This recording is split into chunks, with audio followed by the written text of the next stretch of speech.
Hello mọi người, xem video hay thì hãy đăng ký thành hội viên, like, tìm và comment ngay nhé. Thiên tai ngày tận thế tới. Con người bị phân tán và rơi vào một hòn đảo hoang, trên đó có những con thây ma đáng yêu, có vật tư sinh tồn và vũ khí. Bắt đầu mỗi người một cây gậy gỗ nhỏ, một chiếc nhẫn lưu trữ, và tôi được thưởng gấp trăm lần. Hệ thống có một khẩu súng bắn tỉa 98.000. Chào mừng đến với trò chơi hoang đảo của ngày tận thế. Ở đây, mọi người phải cố hết sức để tìm kiếm nguồn cung cấp. Rất chắc thây ma có thể nhận được phần thưởng trò chơi. Cấp bậc thây ma càng cao, phần thưởng càng nhiều. Đảo hoang có thể trôi dạt. Nút các đảo hoang khác có thể tăng diện tích đảo. Mọi người có thời hạn bảo vệ 3 ngày. 3 ngày sau, chất độc đến, không tiến lên sẽ rớt. Nơi này là cái quái gì vậy? Tôi muốn về nhà, tôi phải làm bài tập. Nói xong, tôi nhìn thấy phía trước có một cái hộp gỗ. Sau đó Tôm trượt đến bên cạnh hộp gỗ. Hộp kho báu gỗ đàn hương gói quà tặng người mới. Mở dương kho báu, bạn có thể nhận được phần thưởng mở đầu của riêng mình. Sau khi mở dương kho báu, có một cây gậy gỗ và một chiếc nhẫn khắc họa tiết kỳ lạ. Thiết bị mở đầu này quá không mạnh phải không? Một ít thức ăn với nước cũng không cho. Phát hiện máy chủ khiếu nại. Thăng cấp khế ước hệ thống thức tỉnh. Nhận được bất kỳ phần thưởng nào cũng có thể tăng gấp trăm lần. Vui lòng chọn phần thưởng của bạn. Đây là ngón tay vàng của tôi đã thanh toán chưa? Cho tôi chọn phần thưởng 2. Chọn một khẩu 98.000, súng bắn tỉa và một chiếc nhẫn rơi vào tay trượt. Sau đó một tin nhắn đến. Súng trường bắn tỉa 98.000, thiết bị hạng bạc, lực tấn công 150, ban đầu tặng miễn phí 200 viên đạn. Mang theo gương đôi.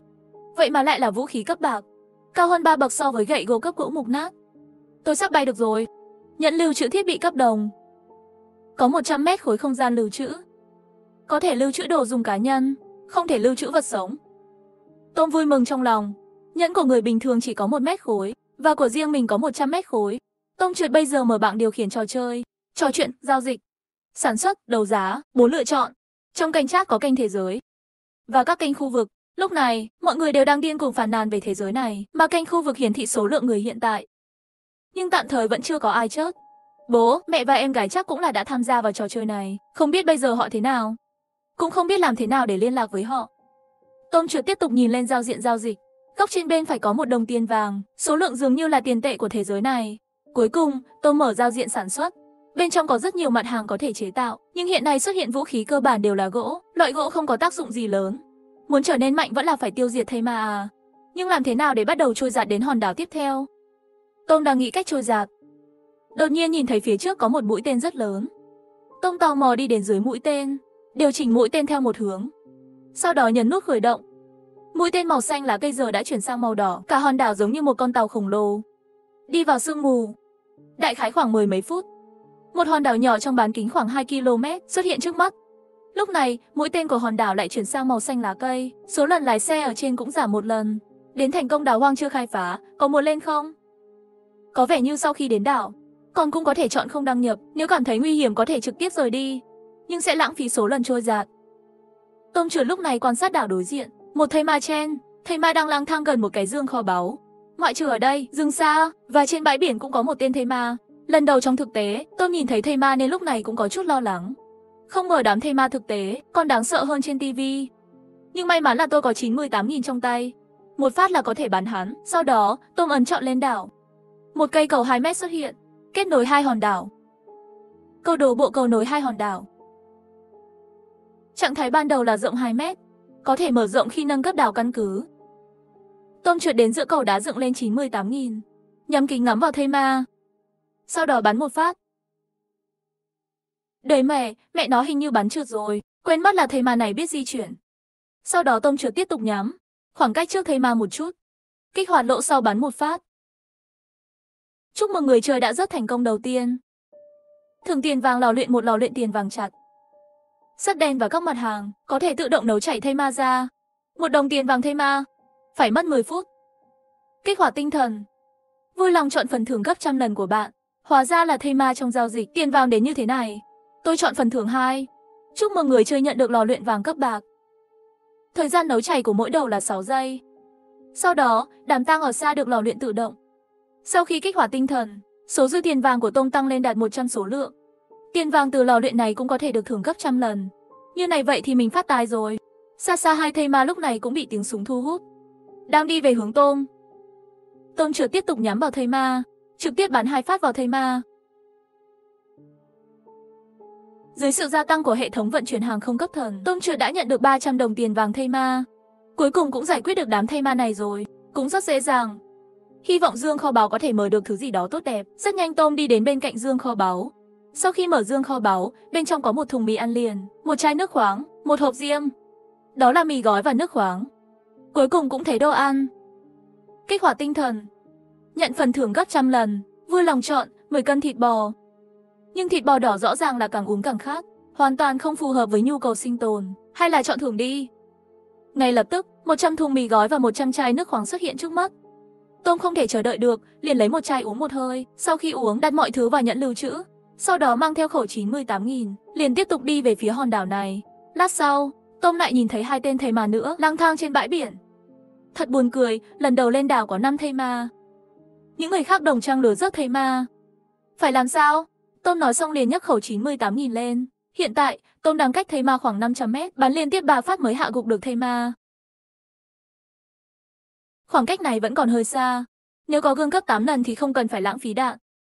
Tên thây ma bên cạnh lúc này cũng bị hấp dẫn, đang đi theo về phía của Tôm. Sau khi thây ma cách đó 200 mét, Tôm nhanh chóng bóp cò súng.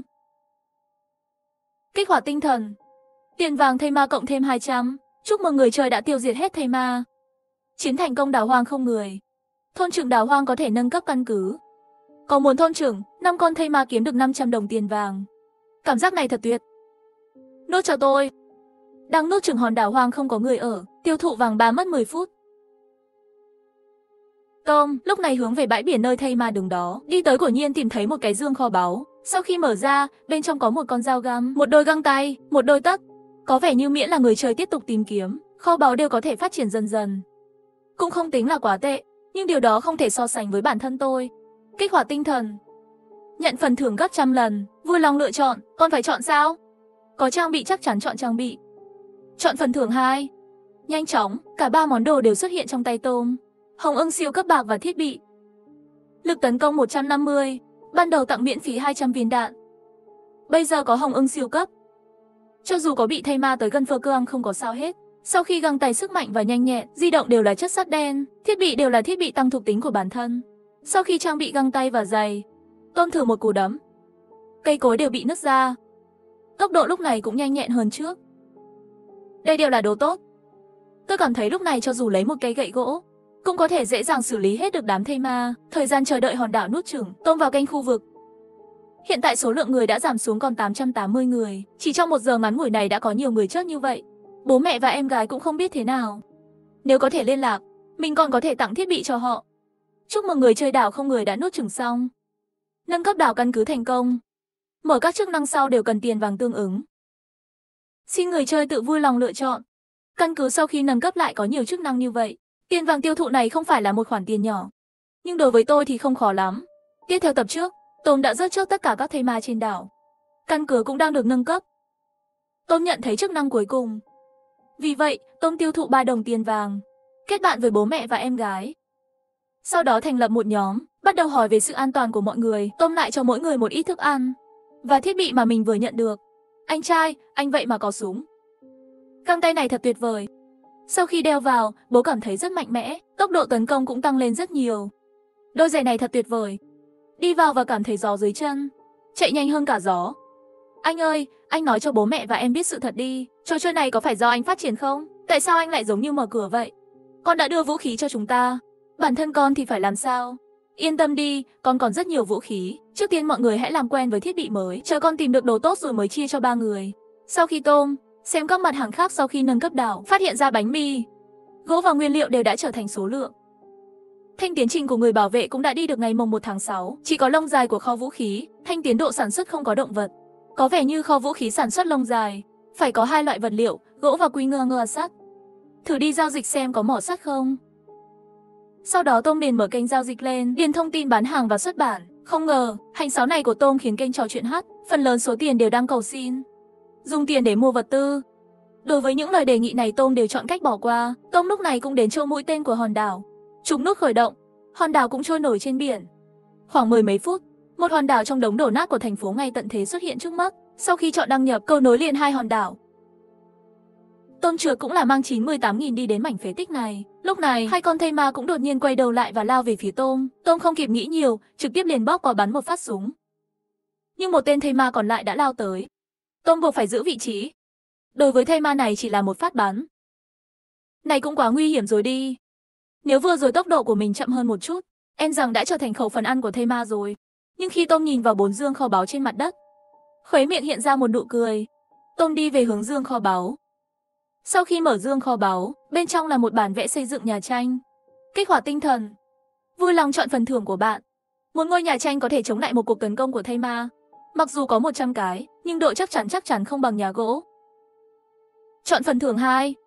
Sau đó một cái nhà gỗ bản vẽ liền đến tay Tôm. Nhà gỗ có thể chống lại 10 cuộc tấn công của đám tang cấp 1, nhưng vật liệu cần thiết rất nhiều. Bây giờ Tôm vẫn chưa có khả năng xây dựng. Tôm tiếp tục mở dương kho báu thứ 2, bên trong hộp là một máy làm nước ngọt. Sau khi kích hoạt phần thưởng 100 lần, Tôm chợt chọn một máy lọc nước biển. 1 giờ có thể tạo ra 2000ml nước ngọt. Chỉ tiêu thụ 2 đơn vị gỗ. Mở dương kho báu thứ 3, bên trong là một bức tranh nổi tiếng kinh điển Bát Khôn Đồ. Kích hoạt phần thưởng gấp 100 lần, Tôm trực tiếp chọn một con búp bê bơm hơi. Tôm lúc này mở ra cái dương kho báu cuối cùng, bên trong là một bản đồ kho báu bị hỏng. Sau khi kích hoạt tinh thần, Tôm chọn một bản đồ kho báu đầy đủ. Đây là một thứ tốt. Nhưng mà, bây giờ hãy khám phá hòn đảo này trước. Sau đó Tôm bắt đầu quan sát. Cửa hàng tiện lợi phía trước 600 m có một tên thây ma. Chặn sang phía tây bắc cũng có một tên thây ma. Tại sao hòn đảo này chỉ có 4 tên thây ma? Ít hơn một hòn đảo lần đầu tiên. Kỳ lạ quá, Tôm cũng không kịp nghĩ nhiều. Mang theo 98.000 đi về hướng cửa hàng tiện lợi. Thiết lập 98.000 cách cửa hàng tiện lợi 400 m. Thây ma phía trước, người qua đây đi. Thây ma bị thu hút bởi âm thanh của Tôm, chạy về theo hướng của Tôm. Tôm nhìn dáng vẻ mà thây ma lao tới, đột nhiên cảm thấy hơi dễ thương khi thây ma cách đó 50 m. Tôm trực tiếp bóp cò. Sau khi rớt được thây ma, Tôm đến cạnh dương kho báu đặt ở cửa hàng tiện lợi, nhận vào nhận lưu trữ, lại mang theo 98.000 đi về hướng trạm xăng. Tìm thấy một cái hầm, dựng lên 98.000, thây ma lúc này cũng xông tới. Tôm trực tiếp bóp cò. Sau đó, Tôm lại đặt hộp kho báu của trạm xăng, nhận vào nhận lưu trữ, lần này đổ bộ lên đảo thu hoạch rất lớn. Nhưng tại sao vẫn chưa nhận được lời nhắc hệ thống? Hòn đảo này liệu có còn thây ma không? Vậy là, Tôm liền tìm kiếm thây ma trên đảo. Nhưng tất cả đều là những chiếc xe bị bỏ rơi. Không có thây ma, phát hiện sản phẩm kim loại. Sau khi thu thập có thể phân hủy quy ngờ sắt, có nên thu thập. Còn có thể tháo dỡ máy bay, ông tô nữa sao? Vậy thì mình sắp phát tài rồi. Nếu là như vậy thì, trạm xăng có thể phân hủy được không? Khi con Tôm nhìn về phía trạm xăng, hệ thống cũng đưa ra thông tin, không phải tất cả các mặt hàng đều có thể phân hủy tài nguyên. Tôm bắt đầu phân hủy những chiếc xe gần đó. Trung bình một chiếc xe có thể nhận được 10 đơn vị quy ngờ sắt. Sao vẫn không tìm thấy bóng dáng của thây ma? Nếu còn có thây ma, chẳng lẽ là trốn dưới đất? Thật sự là như vậy, tôi còn phải kiếm chút vũ khí cận chiến nữa. Nghĩ đến đây, Tôm trượt mang theo 98.000 bước nhanh về phía trước, đi về phía hòn đảo căn cứ của mình, tiện tay còn gỡ thông tin bán hàng của cửa hàng giao dịch xuống. Trở về căn cứ, Tôm quyết định mở dương kho báu. Bên trong hộp đầu tiên có 5 viên đạn, phép thuật khí vận gấp 100 lần phần thưởng kích hoạt. Tôm trượt chọn 500 viên đạn. Bên trong dương kho báu thứ 2 là một chai dung dịch dinh dưỡng, phép thuật khí vận gấp 100 lần thưởng phạt. Tôm lựa chọn phần thưởng thứ 2, một chai chất lỏng tăng cường gen xuất hiện trong tay Tôm. Không chút do dự một chút nào Tôm liền uống hết, nhưng nhanh chóng có gì đó không ổn. Một cơn đau chưa từng có trong cơ thể Tôm xảy ra liên tục, phải mất một lúc mới đỡ hơn. Chúc mừng người chơi nâng cấp thành công. Lúc này, anh gần như là một chiến binh. Trong trường hợp không có vũ khí, anh cũng có sức chiến đấu. Sao trên người toàn là dính? Chẳng lẽ đây chính là tẩy tinh phạt tủy trong truyền thuyết? Tìm một chỗ để tắm đã. Tôm cũng nhảy xuống biển, làm sạch bụi bẩn trên cơ thể. Đột nhiên, một bóng người ở xa phát hiện sự tồn tại của Tôm, đang bơi theo hướng của Tôm đang tắm. Cái nhọn ở xa là cái gì vậy? Không hay, là cá mập. Tôm nhanh chóng lăn vào bờ, chạy về phía bờ. Trong khi đó, một con cá mập dài hơn 2 mét nhảy lên khỏi mặt nước, trượt lên Tôm. Con cá mập quay trở lại đại dương sau một cú đánh không thành công. Được lắm, con cá mập nhà người, suy chút nữa thì tao đã chết trong miệng của mày rồi. Từ khi có mỏ sắt, nhà máy sản xuất vũ khí đã bắt đầu sản xuất thương. Hiện tại, Tôm đã có 3 cây thương. Tôm trượt lấy một cái và thử nó trên tay. Sức công kích của cây thương này lớn hơn nhiều so với gậy gỗ, cộng với thiết bị trong tay bố mẹ. Sức mạnh có thể được cải thiện rất nhiều. Vì vậy, tôi đã gửi riêng cho bố mẹ tôi, mỗi người một chiếc, còn đẻ, mỗi người giao dịch được 230 đồng vàng. 200 đồng vàng này, các anh sẽ mở nông trại và mỏ của mình trước. Tăng cường sức mạnh của bản thân. Đây là 200 đồng vàng. Anh trai, anh giỏi quá. Mẹ ơi, bây giờ súng của con tạm thời không dùng được nữa, mẹ lấy đi dùng trước đi. Tiểu Na, mẹ dùng xong sẽ trả lại cho con. Đúng vậy, vì có hệ thống giao dịch. Tài nguyên của mọi người hoàn toàn có thể chia sẻ. Mọi người phía sau nhặt được dương kho báu đừng vội mở ra. Đưa trực tiếp cho con, gần đây vận may của con không tệ. Bố mẹ, em gái đã đồng ý với cái yêu cầu này. Tom lúc này cũng lộ ra một nụ cười. Chẳng bao lâu sau, Tom mang theo cây thương, đi trên thành phố đổ bát trên đảo, tìm thấy một vị trí cống rãnh và dừng lại. Dùng cây thương trong tay và liên tục gõ vào nắp của ống thoát nước, bên dưới có một đoạn video hoạt động của cát. Thế mà bên trong này cũng rất thông minh đấy. Vậy mà không có xông tới. Nhưng Tom nhanh chóng cảm thấy có gì đó không ổn. Vừa đến bóng người lập tức từ trong cống thoát ra. Tom vô thức dùng cây thương trong tay. Cây thương trực tiếp xuyên qua rắn độc. Kích hoạt phần thưởng gấp trăm lần, một khi thịt rắn đột biến đến tay Tom. Lúc này, mối nguy hiểm của hòn đảo đã được loại bỏ. Tom tiêu thụ 3 đồng vàng bắt đầu nuốt chửng đảo. Sau khi nâng cấp đảo, Tom tiêu thụ tiền vàng tương ứng, đã nâng cấp các tính năng khác. Sau khi nâng cấp, trang trại có thêm một món ăn nữa, còn có thể làm cung tên nữa. Nhưng để nuôi dưỡng hắc ám du hiệp phải cần tới Thâm Nam Băng Tâm, cũng không biết là cái gì. Nói xong Tom bắt đầu thưởng thức miếng thịt đầu tiên của thế giới này. Nó giống như một kỳ nghỉ. Chúc mừng người chơi đã tiêu hóa thành công thịt rắn đột biến, đạt được bách độc không xâm nhập thể chất. Sau một thời gian, Tom trở lại hòn đảo của mình. Lúc này, trên đảo có một người đàn ông cao hơn 2 mét. Xem phần giới thiệu, hóa ra là bảo vệ yêu tinh sắp được nuôi dưỡng. Người bảo vệ, anh có nói được không? Người bảo vệ lắc đầu. Thể hiện bản thân không thể nói chuyện. Ngươi không phải có miệng sao? Miệng để làm gì? Bảo vệ địa tinh, người gác cổng của anh ta có vẻ hơi choáng ngợp. Tom chỉ đành phải vào giao diện thông tin, xem về kế thừa của người bảo vệ. Có thể khôi phục sức khỏe trong rừng. Mỗi ngày chỉ tiêu thụ 3 thực phẩm và 300ml nước ngọt. Đại ca ngốc, đừng đứng yên nữa, cầm lấy thương và đi cùng tôi đi rớt thây ma. Nói xong Tom đến chỗ mũi tên đảo. Sau khi trục nút, hòn đảo bắt đầu trôi dạt. Vài phút sau, một hòn đảo hoang xuất hiện. Sau khi chọn hạ cánh, cầu đá sẽ kết nối hai hòn đảo. Đại ca ngốc, anh đúng ở đây. Lát nữa có thây ma lao tới, anh trực tiếp rớt nó. Biết chưa? Sau khi các lính canh đứng lên chiến đấu và gật đầu, Tom trượt mang theo 98.000 đi vào bên trong hòn đảo này. Rất nhanh đã nhìn thấy 5 con thây ma, cách nhau khoảng 300 mét, phân bố trên đảo hoang. Thế là Tom nhặt một hòn đá lên, ném về phía của thây ma. Thây ma ngu ngốc kia, ngươi qua đây đi. Thây ma ngơ ngác một lúc, đột nhiên bắt đầu tức giận. Sau đó lao về hướng của Tom. Sau đó, Tom dẫn thây ma chạy đến chỗ người bảo vệ. Tom chạy về đảo trốn đi. Giờ phút này thây ma đã chạy về phía người bảo vệ. Lính canh cầm giáo đâm thẳng về phía trước. Thây ma bị đâm một nhát thấu tâm can. Được, chiêu này của anh khá mạnh, anh vẫn nên ở đây. Chờ tôi đi thu hút thêm một đàn thây ma nữa tới. Lúc này trên hoang đảo có một bóng người đang chạy tới chạy lui. Mỗi lần phía sau đều có một con thây ma đuổi theo. Chẳng bao lâu sau, Tom đã giải quyết tất cả thây ma trên đảo. Tom tiếp tục chọn nuốt chửng đảo. Lúc này, Tom và đại ca ngốc đứng dưới một cây dừa. Đại ca ngốc, anh có biết trèo cây không? Đưa vàng bảo vệ nhìn Tom trượt mặt dữ dội. Nhìn thấy lá trên không lên hái cho tôi. Người bảo vệ nhận được lệnh, trèo lên cây dừa. Sau đó, một quả dừa rơi từ trên xuống, phần thưởng gấp trăm lần. Sau khi khởi hành, có 500 quả dừa trước mặt Tom. Sau đó, con Tom quay trở lại đảo với chiếc dương. Sau khi mở dương kho báu, bên trong có 10 miếng quy ngơ ngờ sắt. Đếch mẹ, chiếc dương kho báu quý giá này lại mở mỏ sắt cho tôi. Có biết hòn đảo cuối cùng, lão tử đã phá hủy bao nhiêu chiếc xe? Lão tử đều có 8.000 mỏ sắt rồi. Kích hoạt cấp thần khí vận gấp trăm lần phần thưởng. Tom không chút do dự chọn 100 cái cùng khung. Tom tiếp tục mở dương kho báu tiếp theo. Bên trong có một cái bè để làm bản vẽ. Kích hoạt tinh thần. Tom trượt đã chọn thuyền buồm để làm bản vẽ. Nhưng vật liệu sản xuất, có 2 loại là Tom không có. Trò chơi này còn có thể lái thuyền ra biển. Sau khi có thuyền, xem ra cũng không cần quan tâm một ngày 3 lần trôi dạt. Tom ấn vào giao diện sản xuất. Nhìn vào phương pháp làm dây thừng. Cần 10 sợi thực vật để làm dây thừng. Tom trượt tiện tay nhổ một quả đào ở bụi cỏ gần đó. Phát hiện xem sợi thực vật có bị phân hủy không. Thật sự là như vậy để có được vật liệu. Xem ra trước đây chơi game online vẫn có chút công dụng. Sợi sau khi phân hủy kích hoạt gấp trăm lần phần thưởng, trực tiếp biến thành 100 đơn vị sợi. Tom lại kiểm tra phương pháp sản xuất cao su cần.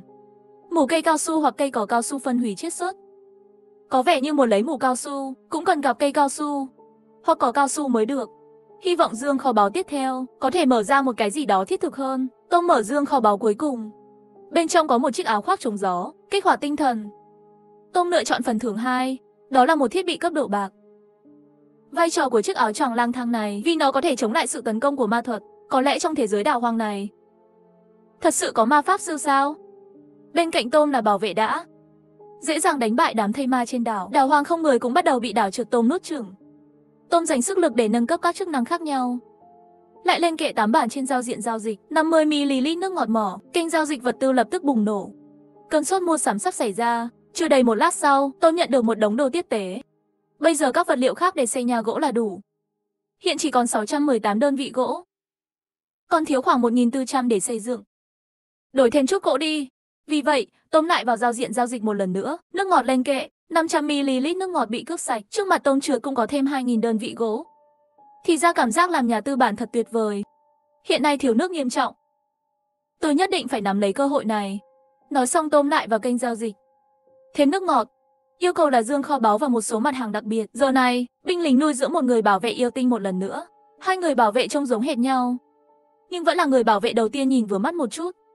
Cái này, đại ca ngốc, sau này anh sẽ là đội trưởng yêu tinh của tôi. Sau đó, Tôm liền dùng một sợi dây đỏ buộc lên đầu cho đại ca ngốc. Như thế này, không sợ anh nhầm lẫn với những tên bảo vệ yêu tinh khác. Sau này theo tôi làm tốt nhé. Đại ca ngốc nhận được, dây đỏ của Tôm trông rất vui mừng. Sau đó, Tôm đen theo hai bảo vệ của mình tìm thấy được một khoảng trống. Chỗ này đủ lớn. Hãy xây nhà gỗ ở đây. Sau khi sử dụng bản vẽ, mặt đất bắt đầu rung mạnh. Hệ thống nhắc rồi, xây dựng nhà gỗ dự kiến mất 12 giờ. Phải mất 12 tiếng. Nhưng may mắn thay, tiêu thụ tiền vàng có thể giảm thời gian. Nhà gỗ được xây dựng thành công ngay sau khi sử dụng đá vàng. Vì vậy, Tôm đã đi vào bên trong. Hai tên lính canh giữ ngoài cửa. Căn nhà gỗ này cũng quá đơn giản. Chỉ có một cái giường, một cái bàn và một cái ghế. Lời nói rơi rớt, Tôm nhận được một tin nhắn giao dịch. Mẹ Tôm đã đổi 2 dương kho báu bằng gỗ đàn hương. Nhận được dương kho báu, Tôm nhanh chóng mở ra. Bên trong dương kho báu đầu tiên là bánh mì, nước khoáng và que cay, phép thuật khí vận gấp trăm lần thưởng phạt. Tôm chọn bánh mì, nước khoáng và thanh cay mỗi đơn vị 100 đơn vị. Sau khi mở dương kho báu thứ hai, có một con dao, một cái khăn quàng cổ và một cái mặt nạ. Phép thuật khí vận gấp trăm lần thưởng phạt. Một khẩu súng tiểu liên. Sau khi chọn phần thưởng, một cái khăn trùm đầu và mặt nạ liền xuất hiện trên tay Tôm. Lần này thật là âu hoàng. Có được thứ này, cho dù bị thây ma bao vây cũng không sợ. Thật là một thứ tốt. Sau đó, Tôm xem giới thiệu thuộc tính của 3 thứ. Khăn trùm đầu có khả năng phục hồi, ngoài ra còn có mặt nạ tăng cường sức chiến đấu. Nhưng Tôm vẫn là cầm súng tiểu liên và một số vật tư trong dương kho báu, sau đó giao dịch qua cho mẹ của mình. Tiểu Tôm, sao con lại đưa cho mẹ nhiều đồ vậy? Con có một khẩu súng tiểu liên nữa. Vận may của con quá tốt rồi. Bình thường thôi, chờ con mở được vũ khí khác tặng bố thêm một cái nữa. Sau khi kết thúc trò chuyện, Tôm trừ cầm bản đồ kho báu đang suy nghĩ. Bây giờ số lần trôi giạt đã không còn nữa. Chỉ có mở bản đồ kho báu mới có thể lấy được tài nguyên. Vì vậy, Tôm trừ cầm bản đồ kho báu đi ra ngoài. Giờ phút này, người thứ ba cũng được huấn luyện xong. Đến bên cạnh Tôm. Xin hỏi người chơi có sử dụng bản đồ kho báu không? Sử dụng. Thời gian thực tế 1 phút 1 giây trôi qua. Một hòn đảo rộng lớn. Chơi tới phía của Tôm. Sau khi chọn hạ cánh, cầu thành phố sẽ kết nối đảo. Các người ở lại đây. Tôi vào để kiểm tra tình hình. Tôm một mình lên đảo. Những gì lọt vào mắt là một mảng lớn, bức tường dâu đỏ. Tôm hái một quả và cho lên miệng ăn thử. Chúc mừng người chơi đã ăn được của dâu tây độc. Bách độc không xâm nhập thể chất kích hoạt. Độc tính đã được giải quyết. Vậy mà lại là dâu tây có độc. Ai có thể cho tôi biết tại sao dâu tây này có độc không? Có người dùng thuốc trừ sâu rồi sao? Vì vậy, Tôm lại một lần nữa chọn một của dâu tây để kiểm tra. Hóa ra đây là dâu tây bị nguyền rủa nặng nề, nhưng chỉ dành cho đàn ông hôi hám. Vì chỉ dành cho nam giới, nhưng tôi có thể mang về cho mẹ và em gái tôi ăn. Có thể bán cho người phụ nữ khác. Vì vậy, Tôm bắt đầu công việc bận rộn. Quét toàn bộ cánh đồng dâu tây một lượt.